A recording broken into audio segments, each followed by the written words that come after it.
একজন কলা বিক্রেতা 5 টাকা পিস দরে কলা বিক্রি করছিল। প্রচুর বিক্রি হচ্ছিল, মানুষ নিচ্ছে আর ছিলে ছিলে খাচ্ছে। এটা দেখে বিক্রেতা ভাবলো, যদি কলাগুলো ছিলে রাখি তাহলে ক্রেতাদের ছিলতে কষ্ট হবে না এবং ছিলে দেওয়ার কারণে দামও বেশি পাবো। তখন সে কিছু কলা ছিলে তার দাম ধার্য করলো 6 টাকা পিস।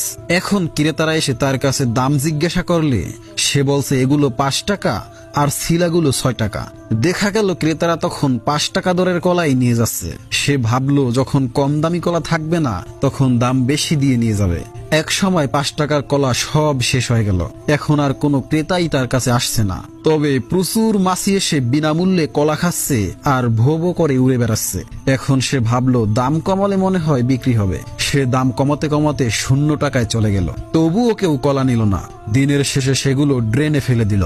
যেই লোক আবার ড্রেন পরিষ্কার করে সে ওই সময় বাজারে টাকা তুলতে এসেছিল। ছিলা কলাগুলো তার নজরে পড়ে গেল। সে বলল, ভাই, এত আবর্জনা করলে আমি পরিষ্কার করতে পারবো না। অনেক কথার পর সে কিছু টাকা দিয়ে বলল, কিছু মনে করো না ভাই, দয়া করে পরিষ্কার করে দিও। শোনো মেয়েরা, আমি মূলত কোনো কলা বিক্রেতার গল্প শোনাতে আসিনি। বর্তমান যুগের মেয়েদের অবস্থার কথা বলছি। বর্তমান যুগের মেয়েদের অবস্থা ঠিক এই রকম। আগেকার মেয়েরা পর্দা করে চলতো, তাই তাদের টাকা দিয়ে সম্মানের সাথে নিয়ে যেত। এখন এরা কলার মতো খোলা থেকে দাম বাড়ানোর প্রচেষ্টায় আছে। দাম তো বাড়ছেই না, বরং কিছু মাছি জাতীয় জন্তু তাদের উপরে বসে চুষে খেয়ে উড়ে পালাচ্ছে।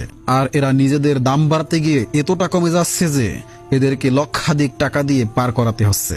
নারীর মর্যাদা পর্দায় কমে না, বেপর্দায় কমে।